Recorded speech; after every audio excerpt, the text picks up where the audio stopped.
There's a stack of mail in front of you that you've been avoiding for 3 weeks. You know what's in there? Bills, statements, renewal notices, and one envelope in particular. It's from your insurance company. The one that sends you the annual "we're raising your rates" letter that you pretend doesn't exist until you can't pretend anymore. You open it. Your car insurance is going up. Again, another $40 a month. For what? You haven't had a ticket in 6 years. You haven't had an accident in a decade. But your rates keep climbing. You think about switching. You think about shopping around. But that's a whole thing. Calling around, comparing quotes, figuring out deductibles and coverages in terms that feel designed to confuse you. So you don't. You just pay it. Then you look at the other insurance stuff. Your homeowner's policy, your life insurance, the extended warranty on your laptop that you're pretty sure you're still paying for, the rental car insurance that your credit card already covers, the travel insurance you bought for that trip you never took, the payment protection plan on your phone bill. You add it up. Not all of it, just the stuff you're pretty sure you don't need. It's a lot. Like $150 a month. $1,800 a year. Money you're paying for peace of mind that you're not even sure is peace of mind. You tell yourself it's fine. It's just insurance. You're supposed to have insurance. It's responsible. It's adult. It's what you do. But here's the thing that's been nagging at you. That insurance company? They're not losing money. They're making money. Billions of dollars a year. They're not in the business of protecting you. They're in the business of collecting premiums and paying out as little as possible. And you're their customer. You're the one paying for their buildings, their commercials, their executives' bonuses. You're the one paying the fear premium. The extra money they charge you because they know you're scared. Because they know you'll pay almost anything to not think about what could go wrong. So here's the question. How much of what you're paying for insurance is actually protecting you? And how much of it is just paying for fear? Hi, what's up? And I spend way too much time thinking about insurance. Like, probably an unhealthy amount. I've read the policies. I've run the numbers. I've watched people pay thousands of dollars a year for coverage they don't need while being completely unprotected for the things that could actually ruin them. If you're someone who's ever looked at your insurance bills and wondered if you're getting ripped off, make sure to hit that subscribe button and give this video a thumbs up if this helps you out. Because what I'm about to tell you might make some insurance agents angry. It might make you rethink everything you've been told about being responsible. But I promise you, by the end of this video, you're going to understand insurance in a way that most people never do. Now, before we dive in, I want to make something clear. Most people think investing is about having a lot of money. The truth? It's about what you keep. I'm building a community at the Frugal Investor newsletter where we strip away the hype and focus on high-impact, low-cost wealth building. Get your copy of the 15-day blueprint for wealth and financial autonomy and join a group of like-minded investors who prioritize long-term gains over short-term trends. Link is in the description. Alright, let's get into it. How insurance actually works. Before we talk about what you're overpaying for, let's talk about how insurance actually works. Because most people don't understand it. And the insurance companies count on that. Insurance is a bet. A bet between you and the insurance company. They're betting that nothing bad will happen to you. You're betting that something bad will happen. And you're paying them for the privilege of taking the other side of the bet. Here's the math. Let's say you have a $100,000 house. The chance of your house burning down in any given year is about 1 in 3,000. Very, very small. The insurance company knows this. They've done the math. So they charge you a premium. Let's say $1,000 a year. They take that $1,000 from you and from 99 other people. That's $100,000. They invest it. They earn interest. And they pay out when one of those 100 people has a claim. Now, here's what most people don't realize. The insurance company is not just covering the cost of claims. They're covering their own costs. Their employees. Their buildings. Their marketing. Their profits. All of that comes out of your premium. So on average, for every dollar you pay in insurance, you get back less than $1 in coverage. That's how insurance companies make money. They collect more in premiums than they pay out in claims. That's not a scam, that's a business. And there's nothing wrong with that. You're paying for certainty. You're paying to not have to worry about a 1 in 3,000 chance that would ruin you. But here's the thing, that's only true for the things that would actually ruin you. For the things that wouldn't ruin you, you're paying a premium for something you could cover yourself. And that's where the fear premium really adds up. The math of self-insuring this is where it gets really interesting. The concept of self-insurance. Self-insurance is simple. Instead of paying an insurance company to cover a risk, you cover it yourself. You become your own insurance company. You take the premiums you would have paid and you save them. You invest them. And when something goes wrong, you pay for it out of that fund. Now, when does this make sense? When the potential loss is small enough that you could cover it without ruining your life. Let's walk through some examples. Let's start with extended warranties. You buy a new laptop. It's $1,200. The store offers you an extended warranty for $200. It covers repairs for 3 years. Now, what's the chance your laptop breaks in the first 3 years? Let's say 10%. Not high, but not zero. The expected cost of that risk is $120. $1,200 times 10%. The warranty costs $200. So on average, you're paying $80 more than the risk is worth. But here's the thing. Can you cover a $1,200 laptop repair if it breaks? If you have an emergency fund, yes. You can. It's annoying. It's inconvenient. But it's not ruinous. So instead of paying $200 for the warranty, you put that $200 in your emergency fund. If the laptop breaks, you pay for it. If it doesn't, you keep the money. Over time, you come out ahead. That's self-insurance. Now, let's talk about rental car insurance. You rent a car. The rental company offers you collision damage waiver for $25 a day. It covers damage to the rental car. But here's the thing. Your credit card probably already covers rental car damage.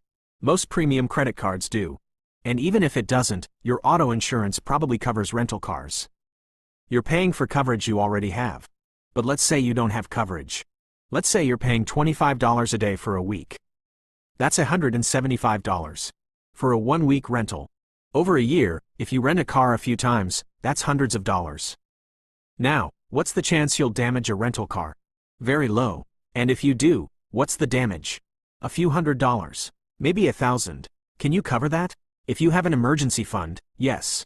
So self-insure. Skip the coverage. Save the money. Now, let's talk about phone insurance. You buy a $1,000 phone. The carrier offers insurance for $15 a month. That's $180 a year. Over 2 years, that's $360.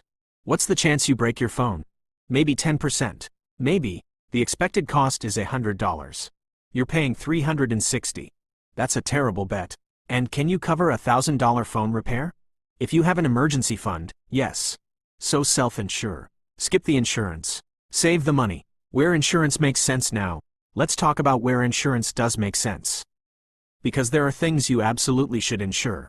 And the difference between what you should insure and what you should self-insure is the difference between being smart and being scared. Insure the things that would ruin you. Self-insure the things that would annoy you.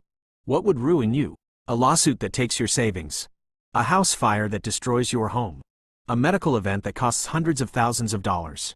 Death that leaves your family without income. Those are catastrophic risks. Those are the things you insure. What would annoy you? A broken laptop. A cracked phone screen. A minor car accident. A lost suitcase. A dental filling. Those are inconveniences. Those are things you self-insure. Let's get specific. Homeowner's insurance? Yes. Insure it. Your house is probably your biggest asset.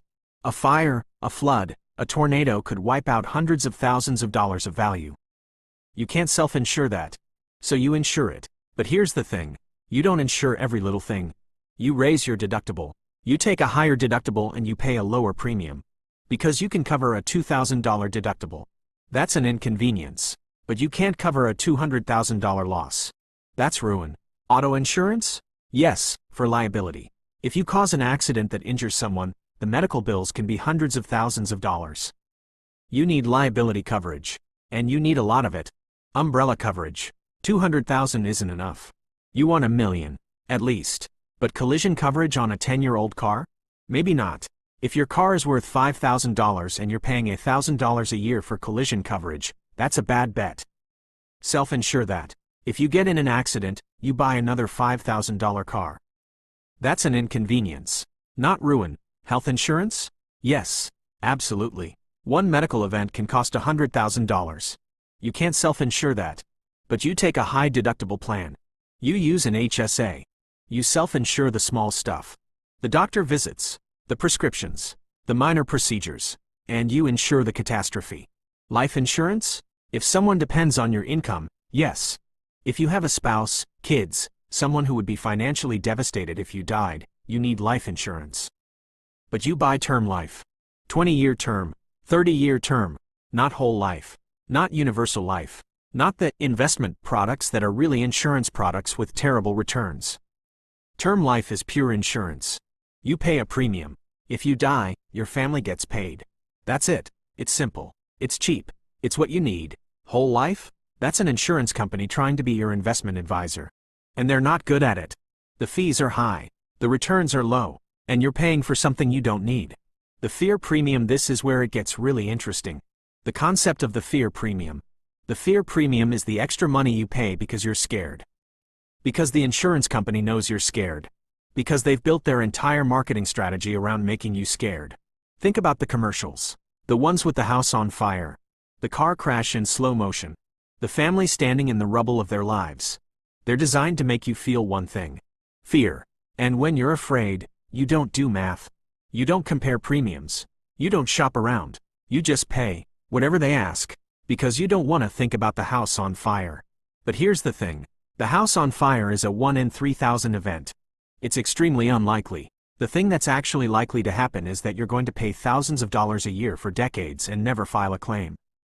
That's not protection. That's a subscription to fear. Now, let's do the math on the fear premium. Let's say you're overpaying on your insurance by $100 a month. $100. That's a conservative estimate for most people.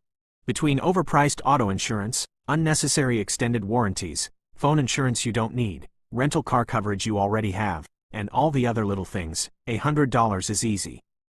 $100 a month. Invested at 8% for 30 years. That's $150,000. $150,000. That's what your fear is costing you. Now, let's say you're overpaying by $200 a month. 200. That's $300,000. $300,000. That's not a latte. That's a retirement account. And that's the real cost of the fear premium. It's not the $100 a month. It's the $150,000 of future freedom that you're trading for peace of mind you don't actually need. Let me tell you about someone I know. Let's call him Robert. Robert was a cautious guy. He had insurance for everything. Car insurance, with the lowest deductible. Homeowner's insurance, with the lowest deductible. Life insurance, whole life, because the agent said it was an investment. Extended warranties on his appliances, his electronics, his car. Rental car insurance every time he traveled. Phone insurance, laptop insurance, travel insurance, pet insurance. He was paying about $400 a month. $400 for insurance. That's almost $5,000 a year. One day, he added it up. He looked at his premiums for the last 10 years. He'd paid over $40,000 in insurance premiums. And in 10 years, he'd filed exactly one claim. For a cracked windshield, his deductible was $200. The claim was $400. The insurance company paid $200. $40,000 in premiums. $200 in claims. That's a 100-to-1 ratio. The insurance company made a fortune off Robert's fear. He decided to change. He raised his deductibles. He canceled the extended warranties. He canceled the phone insurance. He canceled the pet insurance. He canceled the whole life policy and bought term life. He dropped rental car coverage. He dropped travel insurance. His monthly insurance costs went from $400 to $150. $250 a month saved. $3,000 a year. He started investing that money. $250 a month. Every month. Into an index fund. 10 years later, that money had grown to over $45,000. Enough to cover any emergency. Enough to self-insure almost anything. Enough to give him real peace of mind. Not the fake peace of mind that comes from paying premiums. The real peace of mind that comes from having money in the bank. Robert learned the difference. Insure what would ruin you. Self-insure what would annoy you. And stop paying the fear premium. The action plan, alright, so how do you stop paying the fear premium? How do you figure out what to insure and what to self-insure? Here's the action plan. Step 1. Calculate your catastrophe number. What's the number? The amount of money that would ruin you. For most people, it's somewhere between $10,000 and $50,000. That's the number. Anything that could cost you more than that, you insure. Anything that could cost you less, you self-insure. Step 2. Audit your insurance. Pull out all your insurance policies. Car, home, life, health, umbrella, extended warranties, phone insurance, pet insurance, travel insurance, Everything. For each one, ask yourself one question. If this thing happened, could I cover the cost without ruining my life? If the answer is yes, you're probably overinsured. Raise your deductible, lower your premium, or cancel the coverage entirely. If the answer is no, you need that coverage. But you might not need as much as you have. Or you might be paying too much. Step 3. Shop around. Insurance companies count on you not shopping around. They raise your rates every year, and you just pay it. Don't be that person. Every year, when your policies come up for renewal, shop around. Get quotes from 3 different companies. Compare coverage. Compare deductibles. Compare premiums. You'll be surprised how much you can save. The insurance industry is competitive. They're counting on your laziness. Step 4. Raise your deductibles. This is the single biggest lever you have. Higher deductible equals lower premium. And most people have deductibles that are way too low. If you have a $500 deductible on your car insurance, raise it to $1,000. Or $2,000. The premium savings will be significant. And can you cover a $1,000 deductible? If you have an emergency fund, yes. That's an inconvenience, not ruin. Same for homeowners. Raise the deductible. Save the premium. Self-insure the small stuff. Step 5. Build your self-insurance fund. As you lower your premiums and cancel unnecessary coverage, take that money and invest it. Build a self-insurance fund. A fund that covers the small stuff. The broken laptop, the cracked phone, the minor car repair, the dental filling. This fund is not your emergency fund. It's a separate fund. Call it your inconvenience fund. And let it grow. Over time, it will cover more and more of the things you used to insure. And eventually, you'll be self-insuring almost everything except the catastrophes. The real peace of mind. I want to end with a thought about peace of mind. Because that's what insurance sells. Peace of mind. But here's the thing. The peace of mind that comes from paying premiums? It's not real. It's an illusion. It's the peace of mind of doing what you're told. Of being responsible. Of not thinking about it. Real peace of mind comes from knowing you're in control. From knowing you've done the math. From knowing you've made intentional decisions about what to insure and what to self-insure. Real peace of mind comes from having a self-insurance fund. From knowing that if your phone breaks, you can replace it. If your laptop dies, you can buy a new one. If your car needs a repair, you can pay for it. Not because you have insurance. Because you have money. And real peace of mind comes from knowing you're not being taken advantage of. From knowing that you're not paying for fear. From knowing that every dollar you save on unnecessary insurance is a dollar that's working for you, building your future, buying your freedom. That's the real peace of mind. And it's not sold in a commercial. It's built, dollar by dollar, decision by decision, by people who refuse to pay the fear premium. I really hope this video brought you some value today. If it did, comment more down below. I'm reading through those to decide what topics to cover next, so definitely let me know if you want more of this. Look, here's the bottom line. Insurance is a scam until it isn't. And the difference is math. Math and fear. Insure what would ruin you. Self-insure what would annoy you. Raise your deductibles. Shop around. Cancel the warranties. Stop paying for rental car coverage you don't need. Stop paying for phone insurance. That's a terrible bet. Stop paying for whole life insurance. That's a worse investment than a savings account. Take that money. Invest it. Build a self-insurance fund. Watch it grow. And one day, you'll realize that you don't need insurance for most things. Because you have something better. You have money. You have options. You have freedom. That's not fear. That's control. Alright, I'll see you in the next one.